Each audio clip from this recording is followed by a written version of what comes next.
Salut à tous, on se retrouve aujourd'hui pour parler du FC Barcelone en ce mardi 22 août et on commence tout d'abord avec Robert Lewandowski et sur sa fête d'anniversaire hier pour fêter ses 35 ans. Hier c'était son anniversaire, bon anniversaire à lui.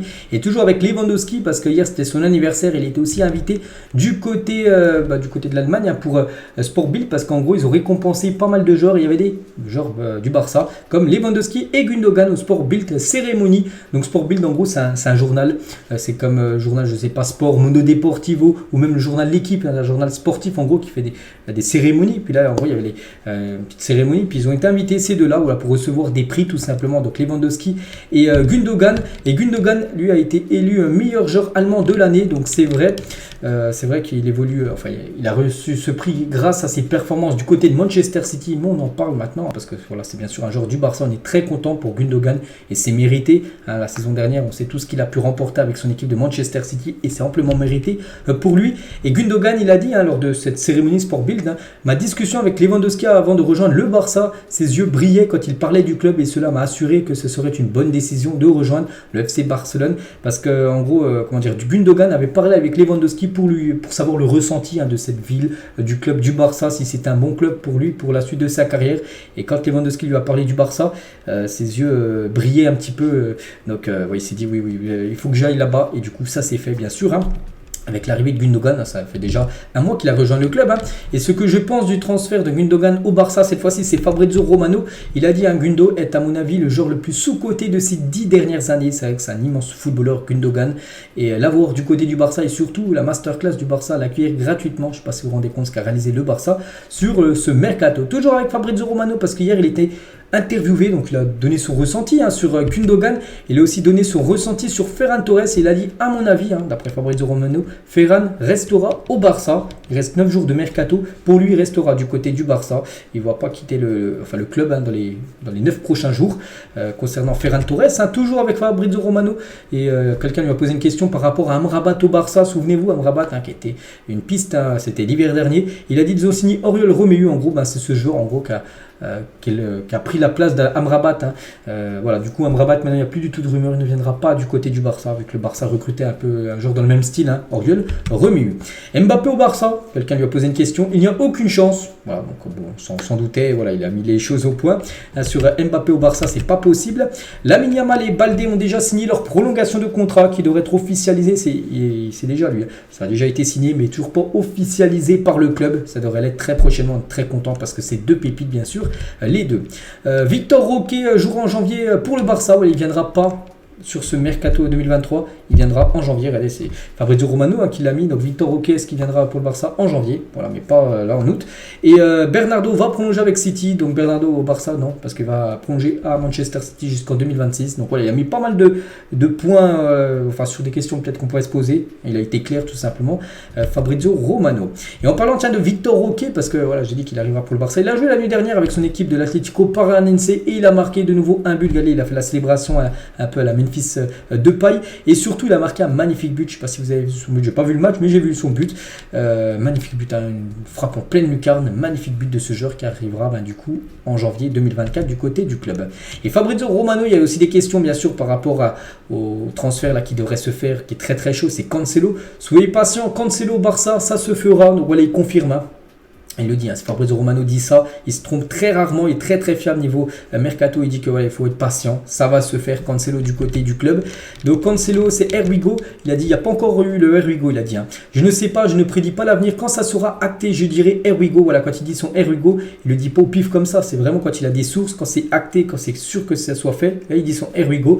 Donc pour l'instant, il l'a pas encore dit, parce qu'il a dit que pour l'instant, c'est pas encore acté à 100% l'arrivée de Cancelo, mais bon, c'est très bien parti, parce qu'il a dit, soyez patient, ça se fera et donne des chances. Il a dit qu'en gros il y a 90% de chances en gros que Cancelo signe du côté du Barça. Donc voilà, maintenant on est juste patient et on attend. L'annonce devrait être certainement dans la semaine. Et regardez Cancelo, ça fait un petit peu la une du journal Sport en haut, parce que ça parle aussi de la fête des Jeux, des Jeux de l'Espagne qui ont gagné la Coupe du Monde. Mais en haut, regardez le plan du Barça pour la fin du marché. On peut voir Cancelo et aussi Cancelo très proche et Pau Fresneda en une, journal Mundo Deportivo dans la partie du haut de cette une parce que voilà, Cancelo, j'ai dit, c'est imminent à son arrivée. Donc Cancelo, oui, mais Fresneda, c'est non. Ça fait la une. Et concernant Cancelo, j'ai dit, ça devrait être acté avant vendredi. Donc on est mardi. Donc d'ici 3 jours maximum, ça devrait être officiel. L'arrivée de Cancelo. Et n'oubliez pas que c'est une priorité absolue du côté du club. Un joueur qui évolue défenseur droit. Bah tiens, on l'a. Il devrait arriver. En plus, c'est un joueur quand même de qualité. On parle d'un des meilleurs défenseurs droits actuellement au monde.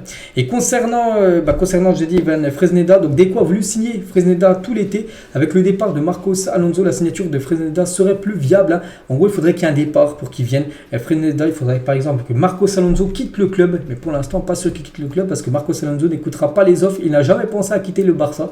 Donc, ce qui veut dire que s'il ne quitte pas le club, Fresneda, en gros, ça sera très compliqué qu'il vienne. Cancelo, c'est ok. Mais Fresneda, il ne viendra pas, vu que Marcos Alonso devrait rester au Barça parce qu'il a des offres, mais il n'écoute rien du tout. Il souhaite plus rester à Barcelone. Le Barça est désormais prêt à prêter Clément Lenglet. Voilà, donc Clément Lenglet peut. Avant, le Barça voulait vraiment le transférer sur un transfert sec et récupérer de l'argent. Et vu que maintenant, ils ont vu que c'est un peu compliqué à le vendre, donc du coup, maintenant, ouvert à un prêt. Un prêt peut-être avec une option d'achat obligatoire, ça peut être le cas. Et le Barça verra aussi, concernant Félix, s'il a la possibilité de faire venir un milieu de terrain en attaquant avant la fin du mercato. L'option Félix est sur la table, bien sûr on sait que Félix est une option, mais l'anglais doit partir, comme j'ai dit, il doit toujours avoir un petit peu de départ, et si l'anglais, j'ai dit en plus l'anglais, on peut voir qu'il peut peut-être partir en prêt, donc s'il venait à quitter le club, ça pourrait bien sûr faciliter l'arrivée certaines peut-être de Félix. Et Matteo Moretto, il a dit patience avec Félix. Cela pourrait aller jusqu'au dernier jour de la fenêtre du mercato. En gros, ça pourrait peut-être se faire vraiment dans les dernières heures. Peut-être, ça se fera peut-être le 31 août à 19h, vraiment à 5h de la fin du mercato qui est fixé à 23h59. Le joueur est fou de rejoindre le Barça, on le sait. De toute façon, il veut rejoindre le Barça. Il a été mis de côté. Il n'a pas été convoqué pour le dernier match de l'Atlético. Il attend juste le FC Barcelone. Donc, il faut être patient parce que ça pourrait se décanter vraiment dans les dernières heures du mercato. Concernant Lo Celso, donc il y a eu des contacts entre le Barça et l'entourage de Lo Celso ces derniers jours. L'opération sera bloquée à moins qu'il y ait des départs. Comme j'ai dit, il faut aussi des départs. C'est qu'il y a eu pas mal d'arrivées. Il y a eu des départs, mais voilà, le Barça aimerait encore avoir quelques départs pour que bien sûr des autres joueurs puissent arriver au club, dont Lo Celso. Tiens, un départ qui pourrait peut-être faire, donc c'est Gérard Romero qui dit ça aussi, quelqu'un qui est très bien renseigné sur le Barça. Il dit qu'il y a un club italien dont le nom n'a pas été dit, qui offre 20 millions d'euros pour Abdé. Voilà, 20 millions pour Abdé, oui ou non. Donc je trouve comme que c'est plutôt léger comme la somme. Je pense qu'il vaut peut-être le double, je sais pas, moi je vois plein de joueurs, des joueurs qui sont transférés quasiment pour le double, voire le triple, alors que pratiquement ils ont pratiquement le même niveau, peut-être moins fort que Abdé, donc peut-être sous-côté un peu ce Abdé. 20 millions d'euros, je trouve que c'est peu, je trouve qu'il faudrait refuser, voir peut-être le prix à la hausse. Après, on sait pas. Enfin, on verra, ça sera quoi son futur dans quelques temps. Concernant Sergi Dest, c'est officiel, il a rejoint le PSV et le Barça avait intelligemment inscrit Dest en Liga afin de le prêter, afin de bénéficier de la partie économisée sur le salaire du joueur en fair play financier. Donc, ils ont fait exprès de l'avoir enregistré. Et du coup, ça réduit, on va dire, la masse salariale et le fair play financier. En gros, c'est du bienvenu en gros par rapport au fair play financier. Donc, c'est pour ça que le Barça l'avait déjà enregistré tout simplement avant qu'il quitte le club. Ter Stegen a sauvé 35 des 38 derniers tirs qu'il a reçus à domicile en Liga depuis la saison dernière. Je ne sais pas si vous vous rendez compte, c'est ouf. 38 tirs subis, il a fait 35 arrêts par exemple contre GMS, donc je sais pas, un joueur de Cadix là, ou face à face, première mi-temps alors du match avant-hier, et Ter Stegen sort très très bien et il arrive à gagner ce face à face. Voilà, énorme bien sûr, le gardien allemand, n'oubliez pas, 2 matchs, 2 clean sheets, il repart sur les mêmes bases que de la saison dernière. Baldé sur Instagram, 13 ans auparavant, une petite photo de Baldé à l'époque avec cette tenue toute noire, full noire du Barça, magnifique. Donc voilà, Baldé maintenant bien sûr joueur de l'équipe et il devrait même prolonger du côté du Barça, on en a parlé tout à l'heure. Le mouvement de Ferran Torres après la fin du match contre Cadix n'était pas dirigé contre les supporters. Quand il a marqué, il a fait ça, c'était rien à voir avec les supporters, mais était plutôt un pari avec un de ses amis assis dans les gratins. Voilà, donc il n'a pas dit chute aux supporters bien sûr, c'était plutôt, il a dit chute à son ami, parce que vous avez peut-être fait un pari, peut-être son ami a dit que tu n'allais pas marquer, et du coup il a marqué, du coup il a fait peut-être un chute à son ami vu qu'il a des buteurs. Puyol rejoindra le staff technique du FC Andorre, club de Gérard Piqué. Puyol est convaincu par le projet de Piqué, donc voilà, il ne va pas jouer Puyol, mais il va rentrer dans le staff technique de cette équipe du FC Andorre, je crois qu'en deuxième division comme espagnol. Donc voilà, c'est une équipe que le président, c'est quand même Gérard Piqué, ancien joueur bien sûr du Barça. Il inspire la nouvelle génération alors que lui, c'est déjà la nouvelle génération, c'est Lamine Yamal. Il inspire déjà, mais les jeunes, les jeunes, bon, il est déjà jeune, Lamine Yamal, il a seulement 16 ans, mais il y a des jeunes, par exemple les petits là qui sont sur la photo, qui doivent peut-être avoir 10 ans, 5-6 ans moins que lui. Et il inspire déjà, bien sûr, cette nouvelle génération, le jeune Lamine Yamal. Et on finit bien évidemment avec cette photo que j'ai absolument voulu vous montrer. Donc l'influence du Barça lors des victoires de l'Espagne en finale de Coupe du Monde, que ce soit en 2010 ou même 2023. Hommes et femmes, les deux Espagnes quand ils ont gagné la Coupe du Monde, hommes et femmes. Donc là, à chaque fois, c'est les compos lors de la finale contre les Pays-Bas, version homme, et contre l'Angleterre, version femme.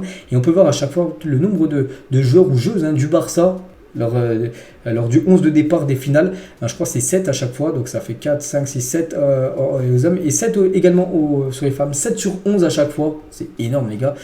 Donc voilà, l'influence bien sûr du Barça avec l'Espagne. Donc voilà ce qu'il y a à dire aujourd'hui. J'espère que ça vous a plu. On se retrouve demain mercredi. Et voilà, moi je vous souhaite un bon mardi et à demain.